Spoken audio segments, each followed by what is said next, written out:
Beautiful day. As I said earlier, technically on the calendar, the Feast of St. Francis is October 4th, so it makes sense to have it today. Just as we are getting settled, Mary and Chase mentioned about up at Cathedral St. John and Divine, the Episcopal Cathedral in New York City, whenever they do the St. Francis Day blessing, they're fortunate to have an arrangement with the Bronx Zoo. And they bring an elephant, giraffe. I don't think they bring any big cats. Maybe just the elephant, giraffe. And when I was at seminary in the Upper West Side, I served there in their crisis ministry office in the homeless shelter. And I also was, they put you to work. I was also an acolyte. So now when you're an acolyte at the cathedral, it's not just show up when you can. There's a very rigorous training and all this stuff. You have to be approved. Anyway, as the Sunday of the Feast of St. Francis was arriving, all the acolytes started a little joke amongst themselves and said, who's going to have to acolyte when they bring in the elephants? Will you walk in front of the elephants or behind the elephants? So someone said, let's ask the bishop to get a special pooper scooper that the acolytes can use as they follow the procession. Well, thankfully, when they brought the animals from the Bronx Zoo, the animal trainers came as well with their special, pooper scooper or acolyte tool you use when you go to the cathedral thing. So it all worked out. So let me just, before we do the blessing, what we'll do is, I found over the years it makes it easier if I stay in one place and you come to me. That way the leashes don't get all tangled up. So let me also just say a few words why this became a custom. It's been around for several centuries, the idea of blessing animals, pets.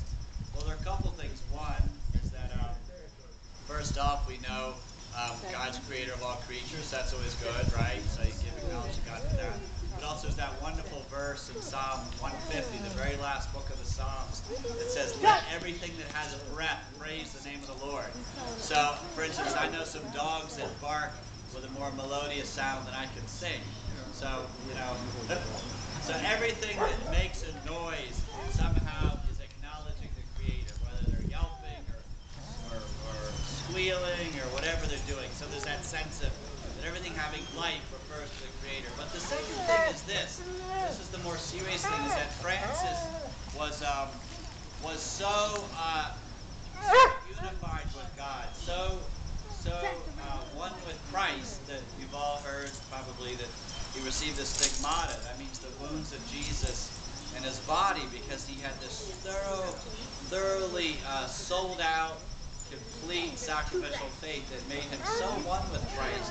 God gave him this sign in his body of Jesus' own crucifixion. So the thing is about that is that shows a lot of suffering, but also shows the closer we draw to God, the closer we draw to God's people.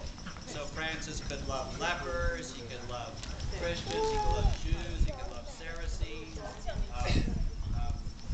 Muslims. He could see anyone as a child of God, and that's because of his total identification with Christ. But so because of that too, that he would happen upon animals and he'd be able to say, "Hey, Brother Rabbit, how are you today?"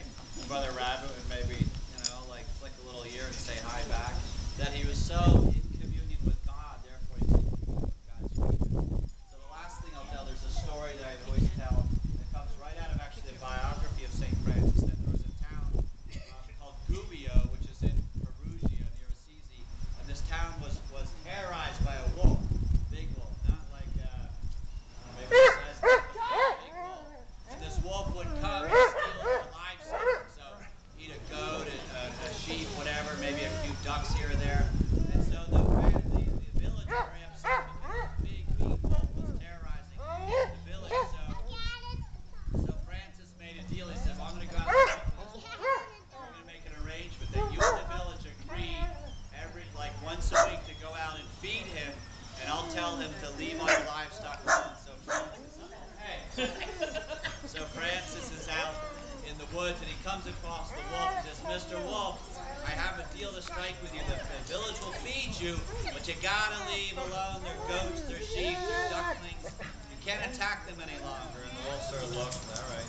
So from that day on, there was always peace between this big bad wolf and the village, as long as the